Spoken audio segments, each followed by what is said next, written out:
Good day, ma'am. I am Chris Medal Tayo, your nursing aide for today. And today I will going to demonstrate obtaining a capillary blood glucose specimen assessment. For the assessment, before obtaining a capillary glucose specimen, we need to determine the policy and procedure for the facility, the frequency and type of testing, the client's understanding towards the procedure, and the client's response to previous testing. Also, we need to assess the client's skin at the puncture site to determine if it is intact or the circulation is not compromised. Then we need also to check the color, warm, and the capillary refill. So we need to do it like that. Then to assess the capillary refill, we just pinch it, then release. So it shows the seconds if it shows on the test. Then afterwards, we need to review the client's medical record for the medications that may increases the bleeding response. Then next, assess the client's self-care abilities that may affect the accuracy of the test results, such as visual impairment and finger dexterity. Next, for planning, we need to review the type of meter and the manufacturer's instructions. Then assemble all articles or materials needed to save time and effort. So the materials are here beside the table to make it easier for the procedure later on. Then next, introduce self and verify the client's identity using agency's protocol. So, good day, sir. I am Nurse Madel, and may I know your name? I am Nelson. Okay, thank you for that. And afterwards, explain to the client what we are going to do and why it is necessary. So, and how he or she can cooperate. Then we also need to discuss how the result will be used in planning further care or treatment. So, sir, today we're going to have to take the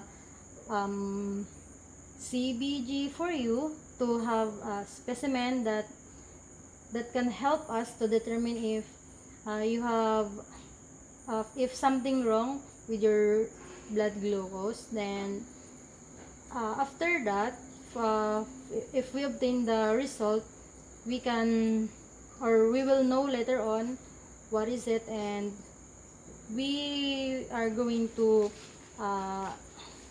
rely it to you so that you can also know and determine what we are going to do next and what is the treatment we are going to do. Afterwards, perform hand hygiene, and we are going to observe other appropriate infection prevention procedures. Then, provide privacy to the client. We are going to close the curtain around the bed and close the door if possible. Next, we are going to prepare the equipments because some meters will turn on when a test strip is inserted into the machine or the meter. Then calibrate the meter and run a control sample according to the manufacturer's instruction to confirm the code number. Then afterwards, for implementation, we are going to apply the gloves.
After applying or done gloving, we are going to select uh, the site and prepare for the vascular puncture site. Then next, we are going to avoid some bony parts. So for the adult, we just need to use the sides of the fingers, uh, which is no bony parts or no bony sides, and we are going to um, place hold it at independent position, which is lower level of the heart, because it may affect the blood circulation. Then afterwards, we're going to clean it with antiseptic swab, which is swab with alcohol.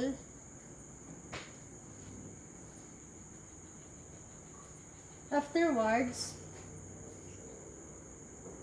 allow it to dry, because alcohol can affect accuracy uh, of the test. Then next, obtain the blood specimen. So we're going to place the injector.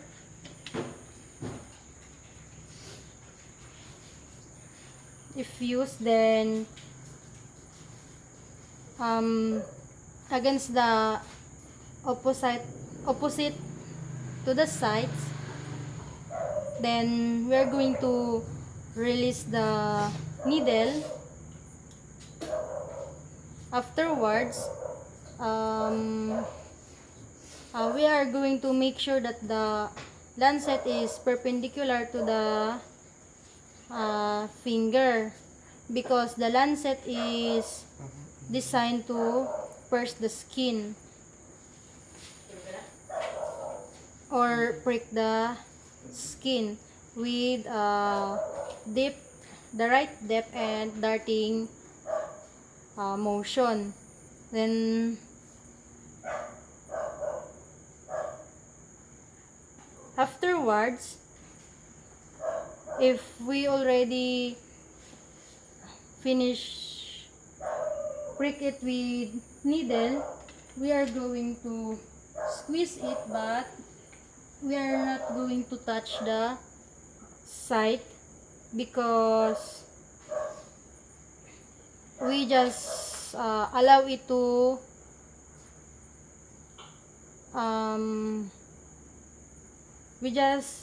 cover the blood into the indicator square. Then next, we just wait until it releases adequate blood, so that the pad will absorb the blood. And afterwards, if it has enough blood, after some time, the chemical reaction will occur. We just take note that we don't need to smear the blood, because smearing the blood will make the test inaccurate reading. Then because some meters weak the blood by just touching the puncture site with the strip, and we can ask the patient to pressure the site with 2x2 gauze pad. Then pressure it, because pressure will assess homeostasis. So, excuse me sir, can you please place this one into the pressure site, and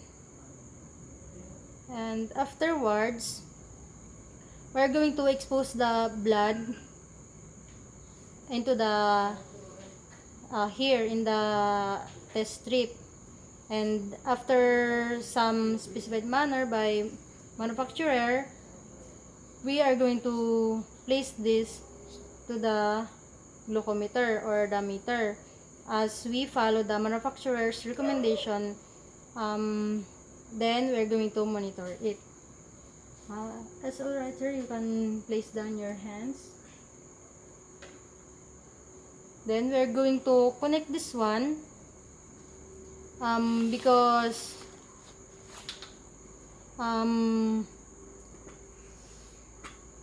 it will, we have a prescribed time by the physician, or we should follow the manufacturer's instruction, because some glucometer have the test strip placed into the machine before the specimen will obtain. So next, we are going to measure the blood glucose. So here is one. After placing the strip into the meter, it will going to record according to manufacturer's instructions, and to which we are based upon the specific recommendation of the manufacturer instruction. And after the designated time, most glucometer will display the accurate result.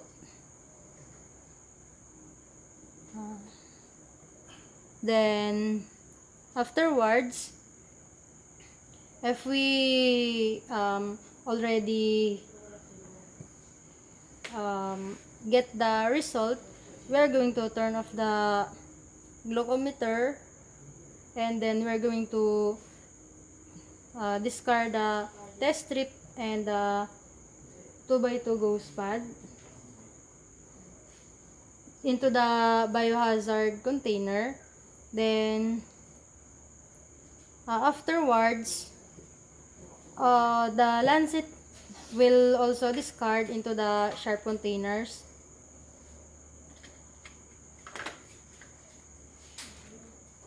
And next, we're going to remove the gloves and discard it. Then we're going to perform hand hygiene.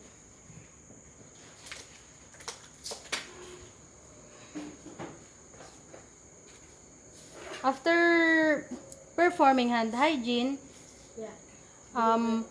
for evaluation, we have to compare the glucose meter reading with the previous or the normal glucose level, to know if there is a difference.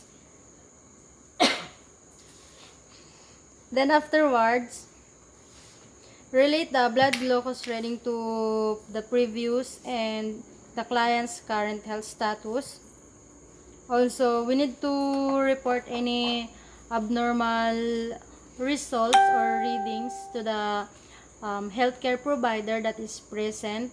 Next,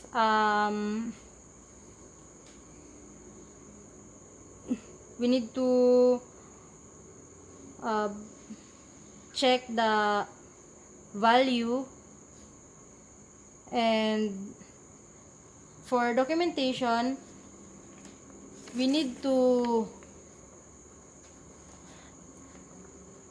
document the method that we use for the testing and for the result to the client's record.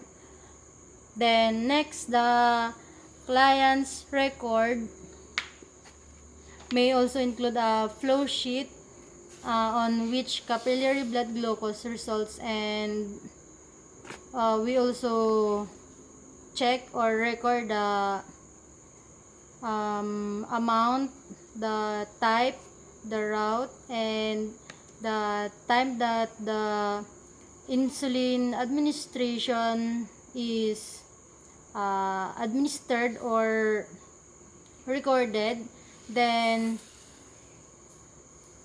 we are going to check if the diabetic flow sheet is used during the procedure.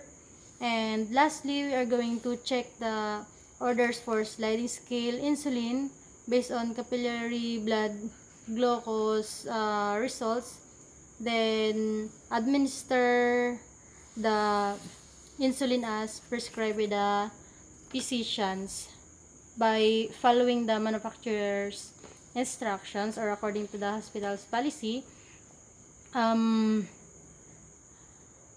Like the today, January 6, 2021 at 9 p.m. Patient Nelson has received 15 units of Humulin R to be administered by the on-duty nurse, and it has been recorded according to physician's order. And the previous result was 250 microgram deciliter, and afterwards, after the shift of the nurse, the result is 200 microgram deciliter, and the insulin that has been administered was 15 units. Then the patient has able to do the CBG on his own, or he can do it independently after the procedure. That's all. Thank you.